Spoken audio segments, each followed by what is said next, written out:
Asmat Gurubhyo Namaha, Asmat Parama Gurubhyo Namaha, Asmat Sarva Gurubhyo Namaha.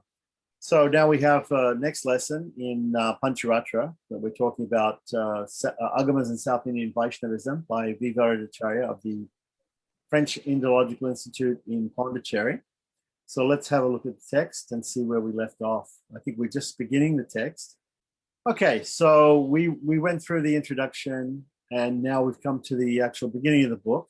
The first chapter, Agamas and South Indian Vaishnavism, we have an introductory part here. The Vedas represent the earliest extant, meaning that we have today, right, existing in the earliest extant literature in the world.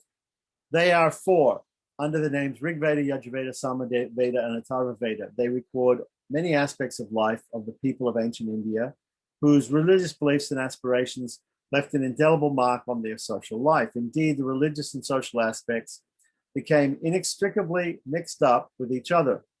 But it must not be forgotten that the Vedas deal primarily with the religious beliefs and practices of ancient India.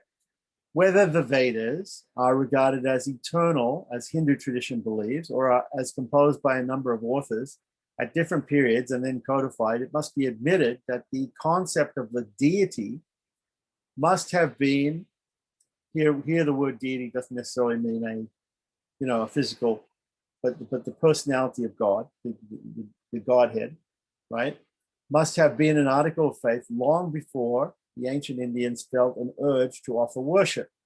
So that's what he's saying. He's saying that previously, even before we felt a need to worship God, we had this idea or concept of God. There was also the realization that man has to depend on the deity for protection from danger and distress, and for a secure and happy life, to invoke response from a deity when a person offered his prayer to gain any particular objective, or to offer thanksgiving for the fulfillment of a prayer, an offering of what that person had with him was made. Usually the offering was made into the sacred fire, right? In the ancient Vedic system, it was normally offered into the fire, the offering, which is believed to convey it to the deity concerned. The prayers are recorded in the Rig Veda, and the ways and means of offerings can be made, how they can be made are treated in the Yajurveda. The Samaveda helped in the chanting of the prayers so as to attract the deity. So the Samaveda is actually, the hymns of the Rig Veda are repeated in the Samaveda, but they're sung in a very melodious way, right, to attract the deity, to attract the attention of God. As for the Atharva Veda, it provided the people with the means to protect themselves against enemies and evil forces. So this is just a quick explanation of what the Vedas contain. The Indian community in the earliest period does not seem to be very different from our society today in the attitude of life and in basic feelings and aspirations. The sufferings endured by the people from time to time were then regarded as the effects of past deeds or karmas, right? Thus, there's a reference to the sense of I'm not sure what that is, maybe guilt. I have the book in front of me, so I will look. So we get some a bad scan here.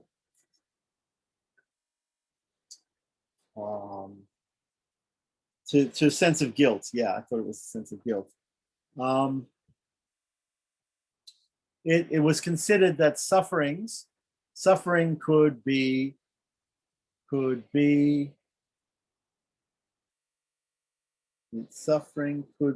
overcome by the grace of a deity, right? Hatred, disease, and distress afflicted them.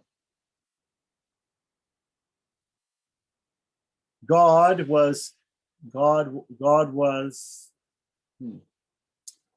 looked upon as a physician whose presence was yearned after all the sufferers in order that they might get medicines. God's goodwill was sought after, and appeals were made for this purpose. Long life, cooperation among people and with God, prosperity, valorous sons, and good food are the cherished desires frequently expressed in the prayers offered to the deities. Okay, so these are all quotes from the Rig Veda. Right. The ancient Indians were quite aware of the nature of the deities. They practiced meditation on the gods. It was claimed that the particular deity on whom the meditator fixed his thinking facilities appeared before him. This is very similar to the way they still practice Hinduism in Bali, like that. They chant the prayer for the god like that, and they meditate upon the god, but they sometimes don't have a physical deity in front of them. This created a sound reflex in the meditator, right? The ecstasy which the meditator then felt gave rise to a musical setting to this sound reflex. This came to be known as a mantra. It contained a picture of the deity in a language known to the meditator, which was Sanskrit, or Vedic Sanskrit. The mantra had several phases like praises, invocations, directions, deliberations, bewailings, questions, answers, and others. God then became identical with the mantra. Many deities appeared thus to the same and various meditators, and thus many mantras came into existence. Those mantras, which are of the nature of praise,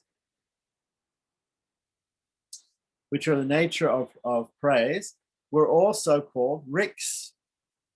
Some of these mantras, these are Vedic mantras from the Rig Veda.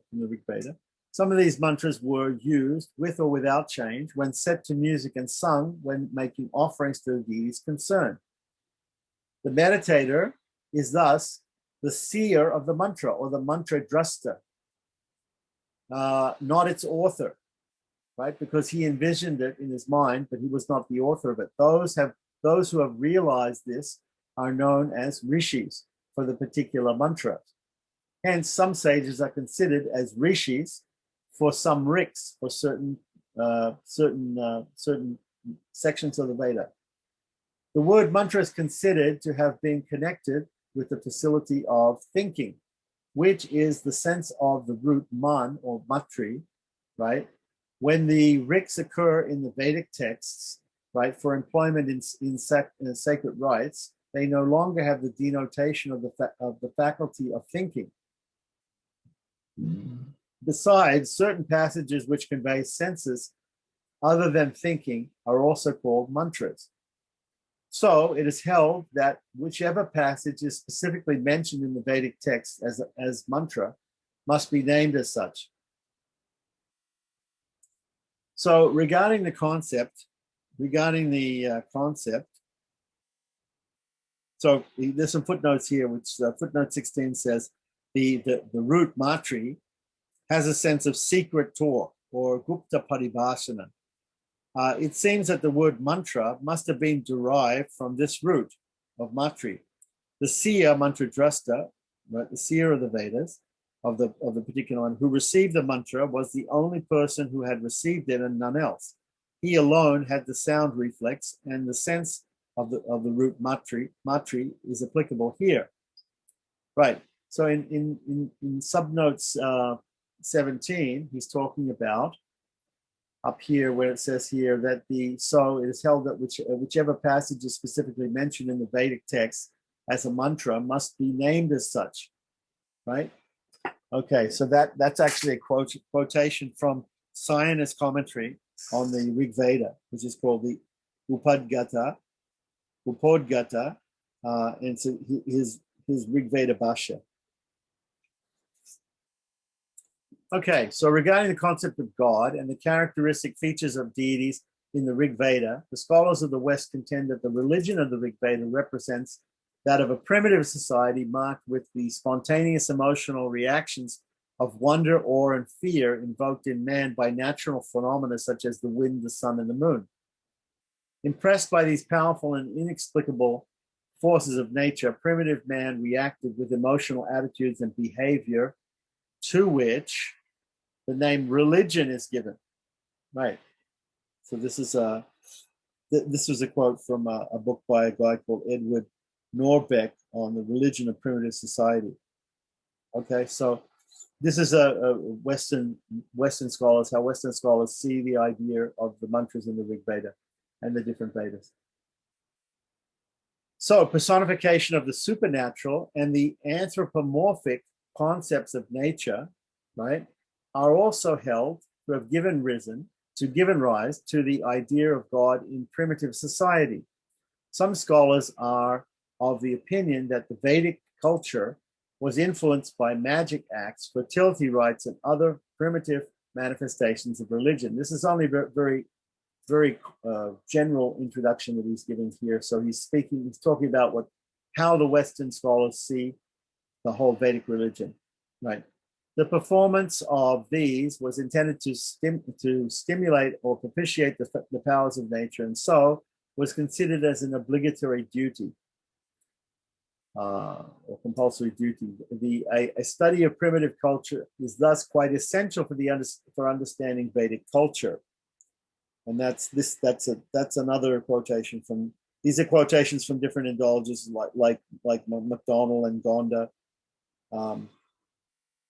who are Indologists. Okay, these findings of the Western scholars could be accepted if the Rig Veda contained any evidence to support them. So what he's saying is, first of all, he's quoting what the Western scholars believe, right? Just so we know what they believe. And now he's saying, he's postulating that these are not correct views, right? And he's giving a proper view. So Purvapaksha and Siddhanta. So these findings of Western scholars could be accepted if the Rig Veda contained any evidence to support them. A society which is called primitive is distinguished from a civilized one, and on this ground is held to be inferior to the latter. In order to avoid this kind of attitude towards that society, the word preliterate is often used by modern writers. So because the Vedas were handed down by word of mouth and they were completely memorized, that's another reason why some Western scholars think that they say that these people were preliterate before writing was involved, so therefore they were primitive. But that's not actually true. Certainly the society and culture as depicted in the Rig Veda they're not primitive. There are certain features that belong only to primitive society, and none of them are traceable to the Rig Veda. There is nothing like the mana of the Polynesians or the Manitan of the North Americans, meaning the North American Indians, tyrannical practices characterized by cruelty and rough behavior, headhunting for achieving greater status, tattoos, taboos, and totemism. So none of that is found in the Vedas. So these are negative pieces of evidence to prove that the Vedic religion is not primitive, right? So basically, what he's saying is here the Western scholars they have this idea that Vedic religion is primitive, but it's not primitive. There's no aspects in it like there are of other primitive, civilizations and cultures. On the other hand, there are substantial pieces of evidence that show that society in the Vedic period was civilized.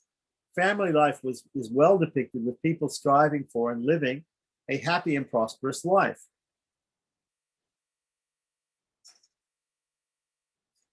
The ideal of a rastra was quite familiar to the people of that period. Homes, gatherings, garments, and the use of horses and chariots were frequently referred to, suggesting an advanced and developed society on the material plane. Words like charu, sumangali, bhagatva, and others bring out the aesthetic nature of that society. Fine poetry and attractive similes point to the literary excellence of the Rig Veda. So this is not at all, the Vedas are not at all a simple literature by a primitive people. Culturally, the standard of the Rig Veda marks a well-advanced stage of society. Acts of worship and prayer, accompanied by offerings, convey the friendly attitude of the people towards the deities. The relation between a devotee and his god, as described, reveals reciprocal affection and familiarity between them. This can be compared only to the relation which is noticed in the cult of bhakti in the later days. Lastly, lofty ideals in culture are suggested in the prayers offered by the people. All these show that the culture and religion of the Vedas were well advanced and so could not have belonged to a primitive society. supernaturalism, in other words, transcendentalism, is an important element of religion. It is a belief that there is a reality above and over and above the forces of nature. This reality is acknowledged in both pre-literate and civilized societies. Right. So the worship of this reality as manifested in nature cannot be treated as worship of nature or anthropomorphism or personification of natural phenomena. Right. So he's making an argument here against the sociologists and the Western scholars who are saying that the Vedic religion is simply anthropomorphism, where people are praying to fire, they're praying to the gods of the wind, and they're humanizing the forces of nature. This is not as simple as that. The Vedas are not like that. Neither the cosmic experience nor the awe and fear invoked in man by natural phenomena could be taken as having given rise to the origin of religion. Faith in the deity as governing the moral order must be taken as accounting for its rise. So even if we concede that magical acts could have been responsible for the rise of culture and religion in a primitive society, it has no relevance to Vedic culture. The Rig Veda does not have any direct reference to such acts. Whatever references are there suggestive of such practices in the Rig Veda, and more so in the Yajur Veda, may be deemed as survivals from a hoary past. The Atharva Veda does contain many references to them. It would be reasonable to take the major portion of the Atharva Veda as compiled long before the Rig Veda, but on this account, it would not be proper to trace the origin of the religion to magic. Not only were the ancient people aware of the concept of the deity, but they had also knowledge of the distinct traits of several gods. Indra is depicted as a warrior, Agni and Brihaspati as priests, Rudra and the Ashwins as physicians. Some deities are depicted as passing through the air in their chariots drawn by horses. Their limbs and ornaments frequently referred to as dazzling. And he's giving quotes from the Rig Veda for all these things in the footnotes. They are offered seats made of sacred grass. They are served with milk, butter, grain, the flesh of sheep and other animals. The soma juice is frequently stated to be an offering to these deities. Right. Such descriptions show that a particular god was conceived in the manner in which he presented himself to the seers, and that each deity had some definite features with which he was identified. Sometimes, while a particular deity is glorified, another deity is also brought in and extolled together with the former. This is taken by the Orientalists as a feature of the Vedic deities, whose figures, quote, figures are indefinite in outline and deficient in individuality. That's a quote from some Orientalist, right, which he probably disagrees with, I'm sure, right? However, it is difficult to agree with this view, right? Rudra is referred to as Karpadin. Okay, he gives the quotes from Rig Veda about that. Which word means one? Karpadin, by the way, is also the name of an early commentator on Apastamba Sutra, Karpadin, right?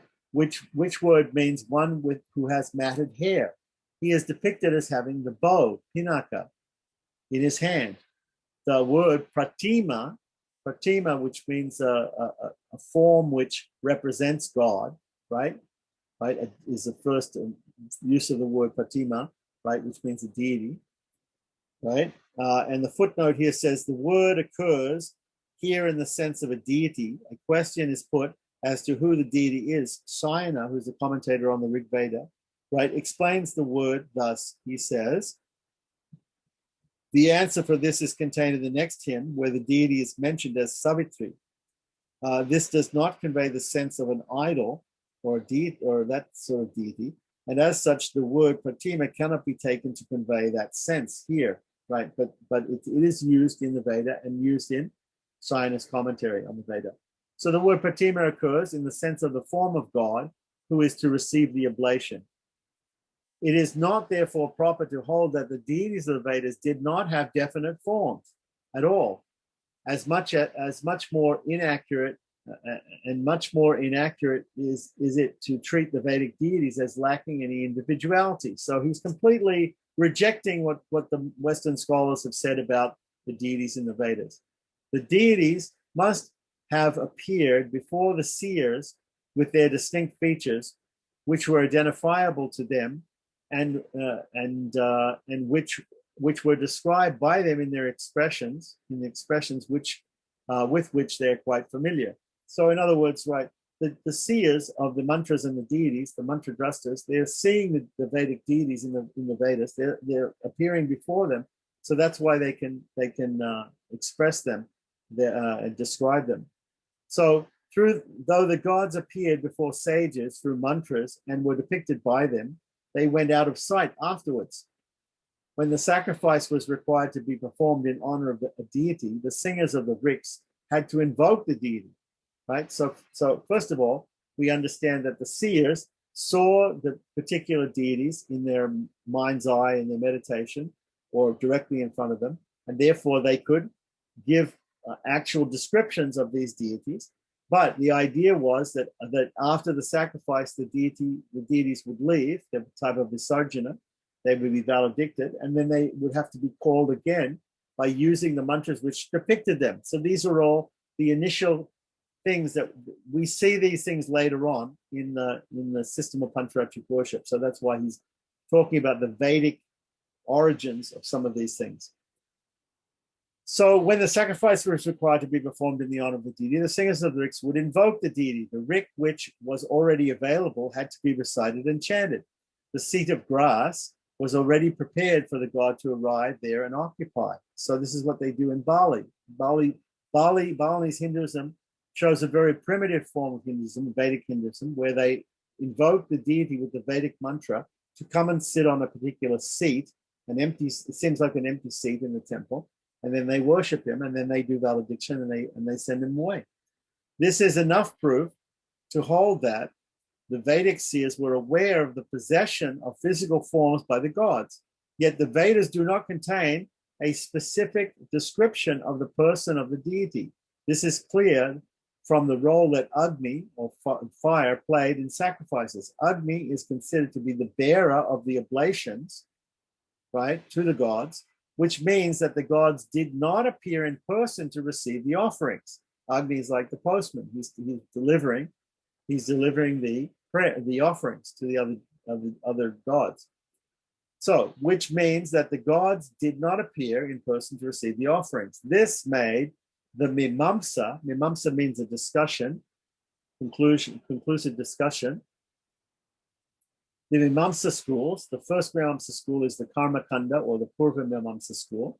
The second Mimamsa or discussion is about Vedanta, that we'll discuss that later. But here we're talking about the Purva Mimamsa or Karma Kanda school, right?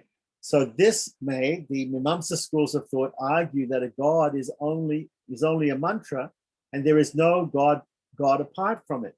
So in Mimamsa, this is actually a statement that we chant the mantra and we offer the offering, but we don't know whether there is actually any personality behind the mantra. But this is also not correct. Supreme significance came to be attached to the sculptor's attention to Supreme significance came to be attached to the scrupulous attention to be paid in uttering the mantra without the least inaccuracy. So, because the god was seen to be as non-different from the mantra then had to be chanted very, very correctly. Right. So while the concept of divinity was developing on these lines, there must have been growing another tendency to evolve a different concept of the deity, of course, basing it on the teachings of the Vedas. The Hotri, the Advaryu, the Udgatri, and the Brahman, which are the four priests, the four main Vedic priests, right? The Hotri is the one who makes the offerings. The Advaryu is a Yajurveda priest who deals with the mechanism of the sacrifice. The Udgatri is a Samaveda priest who sings the mantras, and the Brahman is the overall head priest, who are all concerned with the performance of the Vedic ritual, were perhaps the only persons who were content with the identification of mantras with gods. Perhaps those who assisted them also held the same view. The assistants to these four, there are 4 priests which assist each of the 4 main priests. So there are 16 which are called ritviks or assistant priests. And they also have names, but we won't go into that here. Okay, perhaps those who assisted them also held the same view. Others who were Brahmins, Kshatriyas, and Vaishyas, right, by caste, right, and did not have actual participation in such performances might have remained content with this concept of God. The Vedantins, however, refuted it, admitting a physical form for the deities. So there are two discussions of Mimamsa, or 2 discussions of Mimamsas, the Purvamamsa, the Uttaramamsa. In the Purvamamsa, or the Kamakanda system, there's simply the doing of sacrifice and the offering of mantras, and that's enough. But the people who studied Vedanta, the Upanishads, felt the need for a physical form of the deity to worship. So long before the development of the Itihasas and Puranas, there must have been an intense yearning on the part of people to visualize the one supreme God in person. God, however, would not present himself as one, all for the more asking. And so the followers of the Vedic tradition must have been seriously considering a way to attain their cherished objective of worshiping the supreme God. Again, though gods and men appear to be friendly according to the Vedic tenets, there is no direct evidence in them to prove that man had an intense longing to visualize the one supreme God. That is, the doctrine of bhakti does not appear to have been developed at that point. Right, those who performed the sacrifices had only the awareness of their dependence on the gods for their protection and security. They and those also who did not actually participate in the ritualistic performances should have had the concept of a supreme God, or even might have developed a strong desire to see him in person. It is this intense liking which germinated and ripened later into bhakti, or what we see as devotion. Besides these, there were Sudras who formed the majority of the population. There were also women who represented nearly half of the people. Both these were not qualified to study the Vedas, and for that reason had no competence to have the fitness to perform rituals. They were not, however, living in the dark. In a way, they should have known what God is, belonging to the same community. They must have had abiding faith in what the sacrifices believed in. Right. It must be no surprise. It must be no surprise if they too, along with the men of the twice-born caste, cherished a deep longing to visualize God. Right. So here he's building this up to showing how people got the desire to visualize God in a form. It is to satisfy the yearnings of these that the Agamas were brought into being. Now we're getting to the point. The word Agama suggests that they came later than the Vedas, right? And the footnote says it may also indicate that they were brought from a different place, since A means motion towards a particular place from a different one, right? Because we have this word agacha, right, which means to come. Okay, so they are held to be intrinsically valid for the following reasons. Okay, so the Vedas we know are considered to be intrinsically valid. They're called Swata Pramana. They're accepted by everybody as being proof, scriptural proof. What proves the validity of the Agamas? Because we have people like Shankaracharya, certain people who don't agree with the Agamas. They don't accept the Agamas, or they actually preach against the Agamas, specifically the Pancharatra Agamas. So we're talking here about Agamas. Our book is about Agamas. So then the first important thing is to know the basis by which we say the Agamas are valid scriptures. So so here's the following reasons why the Agamas are also considered to be intrinsically valid? First, they're based on what the Vedas teach. So that's the first thing, right? They're based on what the Vedas teach. Sometimes we hear this same argument about the Puranas and the Mahabharata, the Itihasas, because they explain, or the Shrutis explain the Shrutis, right? What is adumbrated in the Vedas receives an elaborate exposition in the Agamas. Secondly, the promulgators of the Agamas are either the gods themselves or sages of great credibility who are steeped in Vedic tradition. So number one, the subject matter of the Agamas is the same subject matter as the Vedas. Number two, the Agamas are spoken by the Supreme Personality of Godhead, Sriman Narayana, or by some other great Devata, or they are spoken by some great sage, right, who has great credibility and who's also very steeped in the Vedic tradition. So the Agamas are called Agama. The Vedas are called Nigama. So the Nigamas and Agamas have the same subject matter, and they have the same origin in the sense that they both come from Vedic seers. Further, the Agamas contain references to the Vedas and enjoin the adoption of Vedic mantras. So this is the third reason why we can intrinsically trust the Agamas as being valid pramana, a valid proper shastra. Now, the word itself, Agama, the word Agama is derived from the root gum, which we just learned. Gachati, or gum, means to go, right? Now, with the preposition a in front of it. So agam or agach means to come. The sense of this root is to go. Gum means go, right? May also be moving mentally towards an object, which is to be gained, right? So going towards God, how to go towards God, right? Like that, or how to call God, have God come. This agam. So in this sense, the word conveys the same meaning as the word Veda. Veda means knowledge, right? So knowledge of God. Okay. So besides, as the preposition a, right, the word agama can be taken to imply the handing down of knowledge. The knowledge comes to us. Agam, right? Agachidi means to come. So the knowledge comes to us from teacher to pupil, from teacher to student. And thus they denote traditional sampradaya. The word sampradaya means community or tradition, right? Knowledge, right? That is handed down from one generation to another. Then the word agama can be taken to mean what the agamas stand for, right? So this is one meaning of the word agama. Okay, the agamas are also known as tantras. The word tantra is derived in two ways. According to one view, it is from the root tan. Is it the root tan?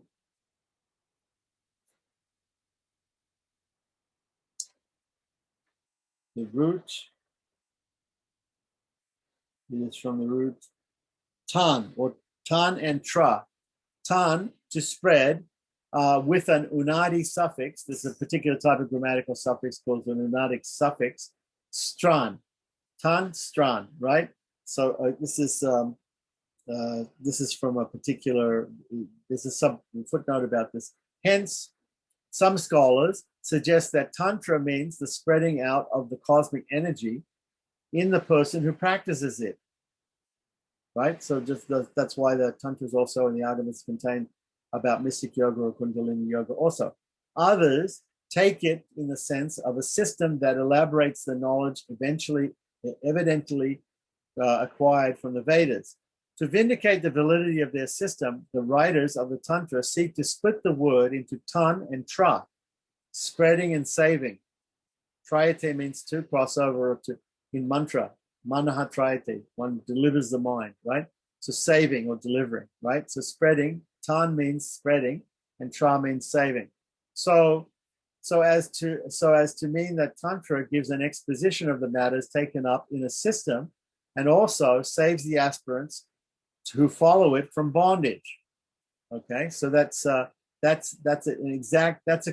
translation of a verse coming in the Kamika Agama, which I believe is a Shaiva Agama, but he's using that definition here, and the verse is given in Devanagari at the bottom of the page. Okay, so in the Tantrantra Patala, Patala means a section.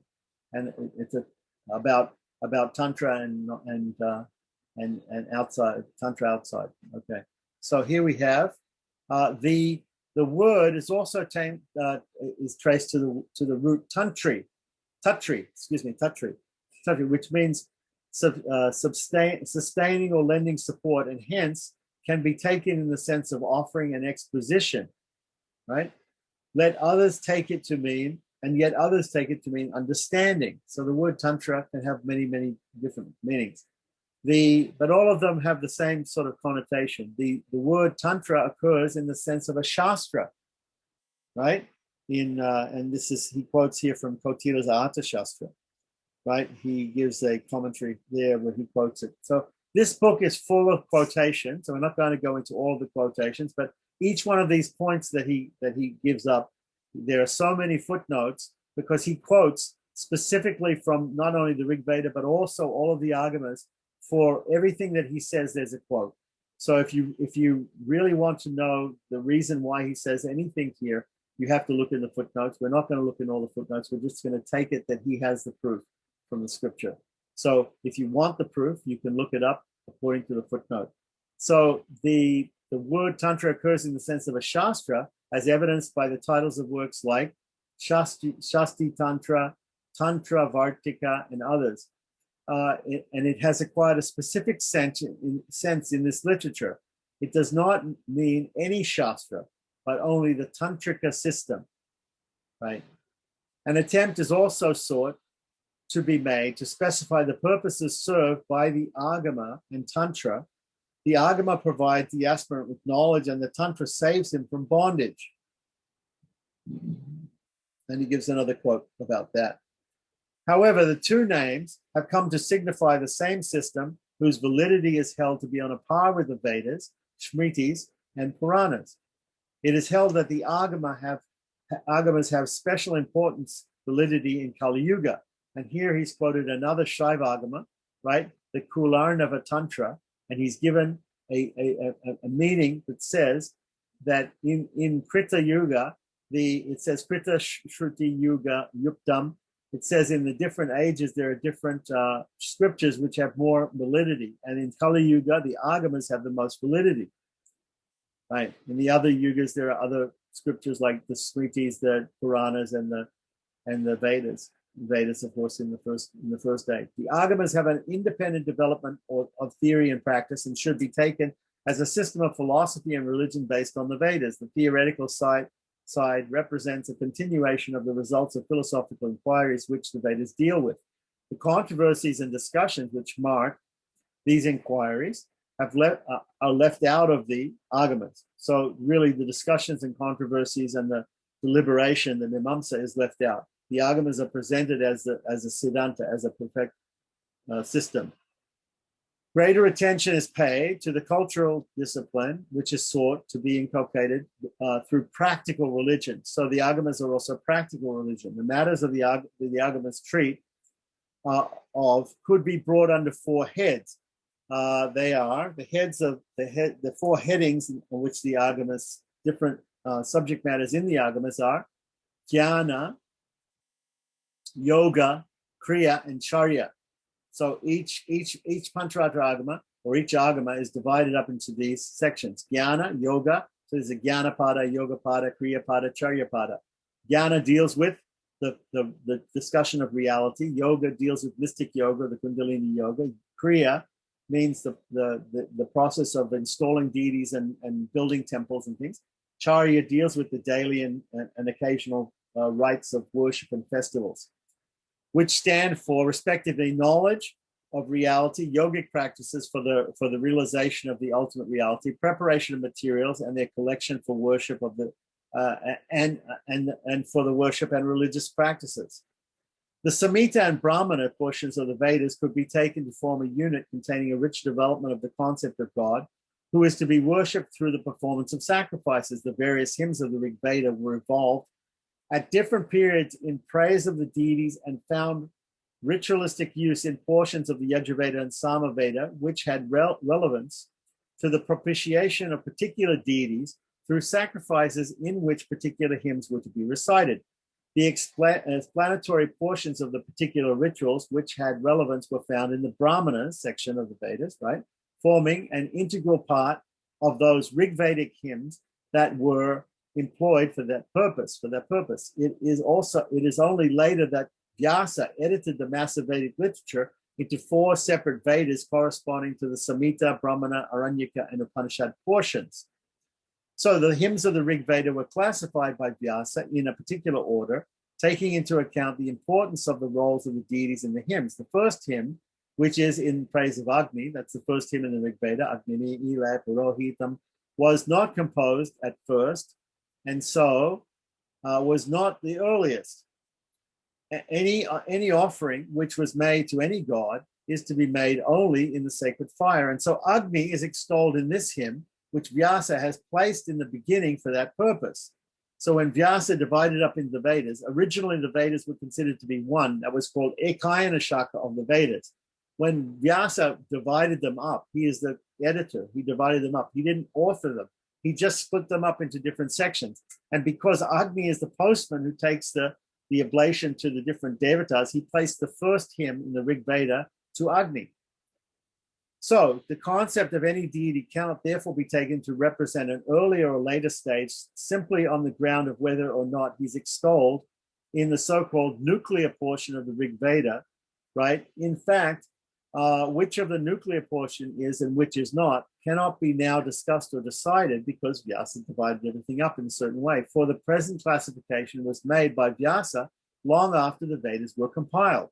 The 2 major aspects of the concept of the deity emerge when the hymns of the Rig Veda and others are given a thorough study. One is that all deities are not different and distinct from one another, but represent many several forms of the single divine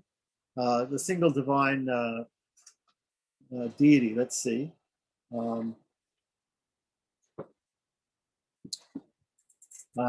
It is because of this aspect that the features reveal the depiction of some deities overlap. All the deities are real, and the monotheistic tendency prevailed in the Vedic literature as such. To represent the Vedic religion as polytheism or henotheism is only to ignore this main aspect of the concept of the deity. The Aranyakas and the Upanishads contain speculations and discussions on this concept. The second aspect of God is that God is the soul of the mobile and immobile worlds, representing the embodied living beings and inert matter, respectively. These 2 aspects became the foundations of theism as developed in the different schools of Hindu religion. There grew up a literature during the period of development of sacred literature represented by the Brahmanas, which took the shape of narratives, anecdotes, and epics. This was concerned with the critical inquiry into the nature, activities, and relative positions of various gods. The concept of a single divine being was subjected to serious elucidation, resulting in the identification of this being. Agni and Indra were, of course, the chief deities of Rigvedic hymns, yet Vishnu and Rudra did not have insignificant positions as imagined by foreign scholars. So foreign scholars have got it all wrong. It may be admitted that they were not favored as against Agni, Indra, and Varuna with a lot of hymns. The hymns addressed to these 2 contain what could be taken to be suggestive of the intimate relationship of the people with them. The narratives and episodes did not undermine the prominence of Agni and Varuna, Indra, but were in favor of the exclusive worship of Vishnu or Rudra. The Agamas presuppose this aspect of the development of the concept of God, because today we see Agamas for Vishnu and we see Agamas for Rudra and even for Devi, but we don't see Agni Agamas or Varuna Agamas or Indra Agamas, because these are all different aspects or subsidiary gods or different aspects or different names for the great personal gods of Rudra and Vishnu. The Agamas presuppose this aspect of the development of the concept of God. Other deities were not treated as unreal. They are not, however, as eminent as Vishnu or Rudra. In fact, they are of secondary significance and are generally treated as forming parts of the retinue, right, of Vishnu or Rudra. The Agamas arose in this way and their emphasis on the personal nature of God marked them out. They became classified according to the deity exclusively glorified in each. So we have Vaishnavagamas, Shaivagamas, Shaktagamas, right? So a God treated as supreme cannot be conceived of as a mere absolute, not as one who is to be propitiated for a definite purpose, like obtaining rain, security from enemies, or the elements of nature, or prosperity of a particular kind. For these purposes, the worship of particular deities is commended. But this does not mean that by any means lend support to any preeminent position of those deities, like Indra or Vayu or Varuna, right? As a result of the development of the worship of the principal deities as reported in the epics and Puranas and other ancient literature, the Agamas evolved the cult of a single deity to the exclusion of all others. He came to be looked upon as preeminent in the sense that he not only overshadowed the greatness and might of other gods, but also had enough power to fulfill the aspirations of his worshippers. This trend, already noticed in some Puranas like the Vishnu Purana, Bhagavad Purana, Skanda Purana, and others, where the Vishnu or Rudra is admitted as the preeminent god, it is necessary to recognize him as endowed with enormous potentialities and capacities to keep everything under his control, to create the world and to maintain it, affording protection and security to the created beings. The Agamas therefore conceive of God as powerful, Shakta. The power Shakti which God possesses is not external to him, for in that case, his relationship to and control over it would have to be explained, but it's internal to him. So which may lead to the undesirable admission of power being independent from God.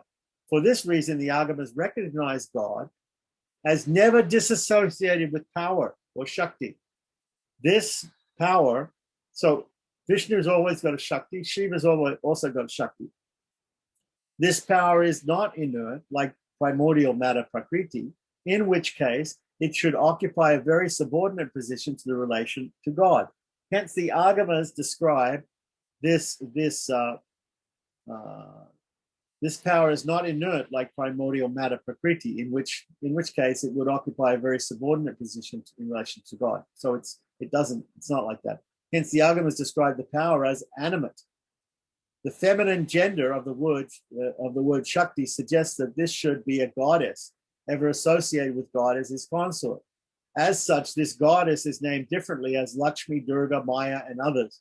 The Godhead, therefore, is a two-in-one reality, except for the Sri Suktam, right, which comes in the appendix of the Rig Veda, the Kila section, and later portions of the Mahanarayaniya Upanishad.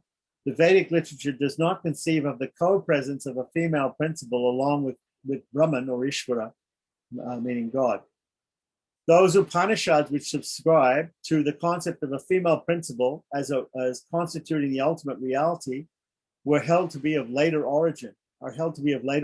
This concept is also indicated as elaborated in the Puranas and Itihasas. In this respect, the Agamas maintain their own concept and tradition, not shared by ancient Vedic tradition. Admission of a supreme deity is closely connected with the problems like relations to the world in respect to the origin, maintenance, and destruction. The Vedic texts contain conundrum or questions and answers on the source of the world and cosmology, various theories which have sprung up later in the periods when systems of thought developed are traceable to these sources. The Itihasas, particularly the Mahabharata and the Puranas, have their own versions of cosmology. In some, these, Brahma, Vishnu, Rudra, are regarded as respectively in charge of creation, maintenance, and destruction of the world. The attitude of the Agamas is in this type of cosmology differs from the core concepts which are gathered in the aforesaid sources or principles. On principle, the Agamas agree with the evolution theory of the Sankhya system, which is also what we agree in Sri Vaishnavism, right? With the Sankhya system of evolution of material elements. But there is much divergence from the Sankhya theory, because we have in the Sankhya theory, there's Nirishvara Sankhya without God, and there's also Sarishvara Sankhya with God. The concept of the two-in-one deity does not permit the Agamas to allow the place in the cosmology for other deities on a footing equal with that of the supreme deity, exclusively glorified in any particular agama. Either one or the same deity attends to all cosmic functions or carries them out through the agency of other gods. This is treated also in some of the Puranas. So, since God and Shakti are non-dual, there cannot be anything that cannot exist outside this reality. If anything exists, it can only be an emanation of the reality. To account for these, the existence of the world, the Agamas gives three cosmological accounts. Each one has a definite purpose to serve. The first account mentions the three types of creation, namely pure, Suddha, mixed, Mishra, and impure, Ashuddha. The pure type is represented by the emanations of Shakti, which are intended to give relief to the cells in bondage. The mixed one corresponds to the traditional kind, which is described in the Puranas and according to which Brahma, Vishnu, and Rudra have their roles to play in the world to be created. The impure type is akin to the evolution of Prakriti, more or less based on the teachings of the Sankhya system. Shakti is present in every created product in some form or other. The second account divides creation into 6 stages through which it passes. Each stage is called a sheath or a kosha. The first is the Shakti kosha, in which Shakti manifests itself, but remains in a transcendental form, Maya kosha, in the second, which represents the beginning of the material creation. The Prashuti kosha is the third, in which the Shakti gives rise to deities with the help of the 3 gunas, the Sattva, Rajas, and Tamas, the modes of nature. Brahma, Vishnu, and Rudra get their consorts during the 4th stage, which is called Prakriti kosha. Brahmananda kosha is given to the 5th stage, which represents the evolution of the Sankhya categories, or the different elements of material nature. The bodies of all inanimate beings represent the last kosha, or the last form of creation, or part of creation, the Jiva kosha. Right, so the down here it says the Satkaryavada, which means that the universe is real, that doctrine, forms the basis of the creation theory, requires to be justified while explaining the emanations of various forms from the ultimate reality, which is pure, unsullied with the 3 gunas of Prakriti. This is possible only by admitting certain divisions in creation as pure, impure, and mixed. Okay, so these 5 koshas are mentioned by Vedantins in the Taittiriya Upanishad as the Annamaya, Pranamaya, Manamaya, Vijnanamaya, and Anandamaya. If you read Taittiriya Upanishad, that will explain it to you. Okay, so the third cosmological account details sonic creation, where we say that creation came about by the syllable tapa, or by the syllable omkara, or whatever it is. So, which passes through 6 stages of Varna, Kala, Tattva, Mantra, Pada, and Bhuvana. The first stage represents the absolute sound, or Shabda Brahman, which has 4 stages of polarization under the names Para, Pashyanti, Vaikari, and Madhyama, right? These 4 stages. Kala has 5 aspects, namely Nivritti, Pratishta, Vidya, Shanti, and Shantyatita. Tattva refers to the classification of sounds and of created beings. The mantra stage can be termed as linguistic occultism. This begins from the letters, which are called matrikas, the word which means also mother. So the letters of the alphabet are also called mothers, right? Because from them come the words, and come the sentences, and come the creations, forming the source of all words. The pada stage, so not only are we talking about, when we talk about the sonic theory of creation, we have to talk about how the sounds emanated, became into words, into mantras. The pada stage marks 4 levels of consciousness, namely Jagat, Swapna, Sushupti, and Turiya, which are the waking, dreaming, deep sleep, where there's no dreaming, and the transcendental state beyond that called Turiya, which is also another meaning for Brahman, right? So it's also the word Turiya means 4th in Sanskrit as well. So Turiya means that. The last one, Bhuvana, consists of material creation. Among these, Varna and Mantra have direct bearing on sound and its creation. The other 4 related to general cosmology. This account of creation seeks to indicate that the physical world, which is made up of material nature and sonic nature, right, sound, right, arises out of the absolute reality identified with the absolute sound, Omkara. So another name for this theory is Advan of creation is Advan, and the six forces, right, are called the Sad Advanaha. So these are all, he's just giving in, these things are all given in short. He's not expanding on this because he wants to get to the actual Agamas. While the above account of the third theory of creation is concerned with the admixture of sonic and material creation, and therefore is objective, there is another kind of evolution presented purely by sound. The first or primordial stage is represented by the ultimate reality, Paratattvam, and is in the form of a sentence. When this reality entertains a will to create, it manifests itself as Shakti. It is also called Maya, and the root or the root cause, or Karna Bindu. Bindu means a spot or point, and Karna means cause. So this shows that Shakti is non-different from the supreme reality. The next stage in the evolution is the formation of Nada. From Bindu comes Nada, right? Nada, which is if you study the Omkara, there's the discussion of Bindu and Nada and these things, which is an indistinct sound possessing light. From the Nada emanates the supreme Bindu or Para, which represents the primary stage of creation. Out of this evolves the lower Bindu and Bija, Bija meaning seed, right? From the lower Bindu, a lower kind of Nada is produced and representing the creation of the sound of letters. The Bija is the source of the tattvas, or the principles of the material world. So this is a different way of looking at, these are all different ways of looking at creation, which are given in and these are different meditations on creation and on reality, which are given in the Gyanapada of the Agamas, like that.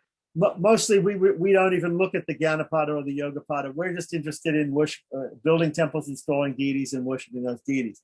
But this is the basis of Pancharatric philosophy. These two accounts of the third kind of creation have a significant meaning. Other systems of thought hold sound to have sprung from Akasha, Akasha meaning space or sky, Ahankar means ego, and Vayu or air and other sources. This does not explain the important role which mantras play in worship, nor show how God could be taken as existing in mantras. A better exposition is therefore attempted by the Agamas, which seek to trace the origin and development of mantras from the ultimate reality.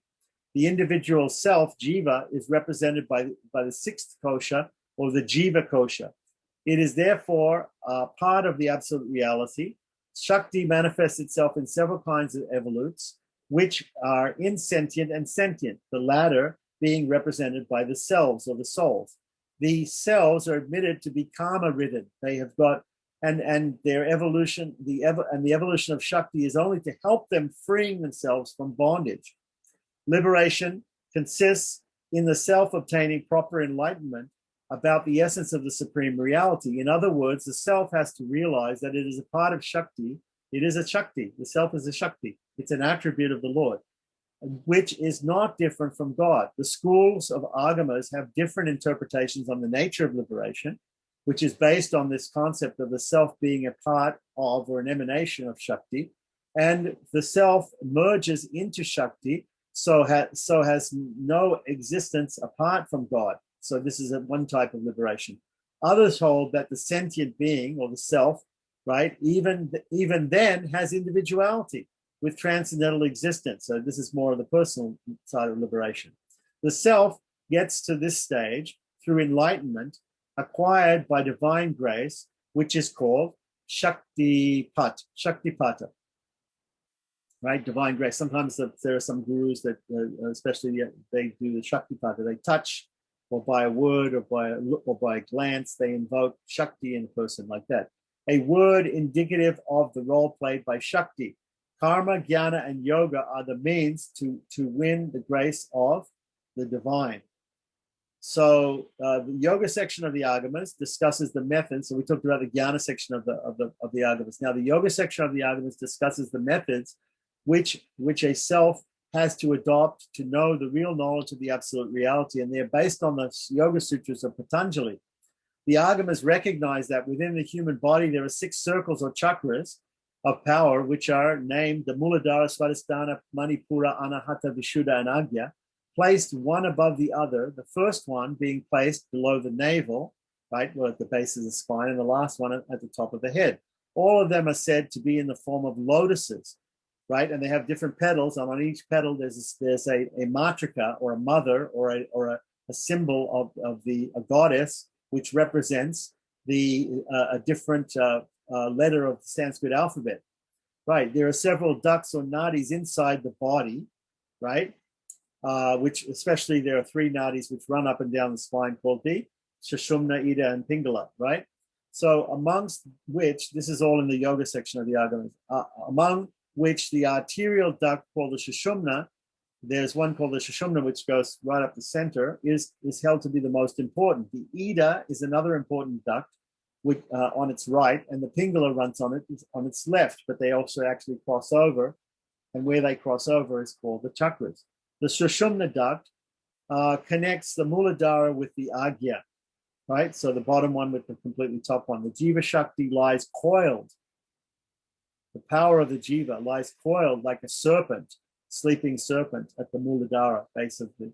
So the yoga system in the Agamas is to awaken that sleeping serpent. That is what is called Kundalini Yoga. So the sense the self has to adopt yogic practice to arouse the sleeping Shakti, which is in the form, which is called Kundalini, and make it rise up through the duct of Sushumna and pass through the different circles or chakras and ultimately reach the Brahmarandha at the top of the head, the middle cavity of the top of the Sushumna, right? At this stage, the self would merge into the Supreme Shakti and have a direct experience of bliss. In order to adopt this method, the self has to practice various postures or asanas. He's talking about Astanga Yoga of Patanjali here, following the Yoga Sutras, right?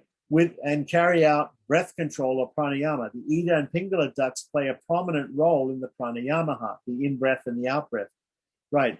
So the method of yoga, as recommended in the Agamas, envisages the self, which acquires the knowledge of reality to find the absolute in himself, since God is not absent from anywhere and is not distinct from Shakti. The aspirant is therefore required to experience within himself, and as such, this concept has appeal only to a limited number who can adopt yogic principles. That's why we don't see a lot of people studying the jnana and yoga parts of the Agamas. The next section is called the Kriya Pada, right? So maybe we should just leave it here and we can talk about the Kriya and Charya Padas, which are going to be most important for us, because although the yoga and the jnana and yoga padas we've covered in very less detail, we could go into more detail in them. They're very interesting, right? But for our purposes, the study of the Pancharatra will emphasize the Kriya and Charya Padas. So now we're going to come to the Kriya and Charya Padas, and we're going to explain those in less detail. And then the rest of the book will be mostly about that. Okay, so perhaps we should stop here because you said you wanted to have half an hour. Half an hour. Sorry about that.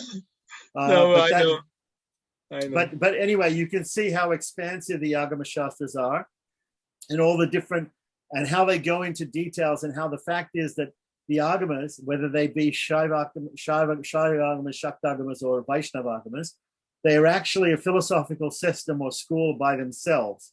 So Pancharatra is a school of philosophy by itself. One can be a Pancharatran and not be a Gaudiya Vaishnava, not be a Sri Vaishnava, but simply be a pure Pancharatran, right? Now, Ramanuja and the other Vaishnavacharyas do accept the school of Vaikhanasa and the school of Pancharatra as being bona fide, and they adopt the philosophy and doctrines of the Pancharatra. But you can see that Sri Vaishnavas are not doing a lot of Kundalini Yoga, okay? So it's obvious that those parts of the Pancharatra are being downplayed by the Sri Vaishnavas. Okay, so they're adopting for the temple worship part of it, for making and installing deities and doing festivals and daily worship. They adopt the Kriya and Charya parts of Pancharatra. And in general, they accept the philosophy of Pancharatra. And we'll read that further on when we discuss objections to Pancharatra, philosophical objections. And Vedanta Deshika in Indian philosophical systems, he is going to describe the school of Pancharatra and why we accept the school of Pancharatra in full. But we are not only Pancharatrans. We also have these other parts to our religion, Sri Vaishnavism, with the always prayers and the Vishishtadvaita Vedanta. So Agamas are different from Nigamas. They're different from Shruti. They're not Smriti, right? They're Agamas. And we've explained what Agamas were here. We've explained a little bit about the Gyanapada and the Yogapada, which is the two first sections. In a nutshell, it's the practical aspect of Sri Vaishnavism. How we apply the philosophy of Vishishtadvaita, Vada, Ubhaya Vedanta in a practical sense, Kriya and Charya. Kriya and Charya. Even Kriya, even the Kriya part has to do with installing deities and opening temples and things. Most people don't have to have anything to do with this. The Charya pada has to do with temple worship. And then that Charya pada, daily and occasional festivals and daily rituals in the temple, and that has been simplified and given to every Sri Vaishnava to do in his house in Ramanuja's Nitya and in other books like Hari Bhakti Vilas and other books that are written by Madhvacharya and whatever for their particular followers. But the original Pancharatra Samhitas, the section of Kriya and Charya are used for the installation, making of temples, installation of deities, and the daily and occasional worship of deities in temples. Right, and that is all simplified for us to be practical for us to do in our houses.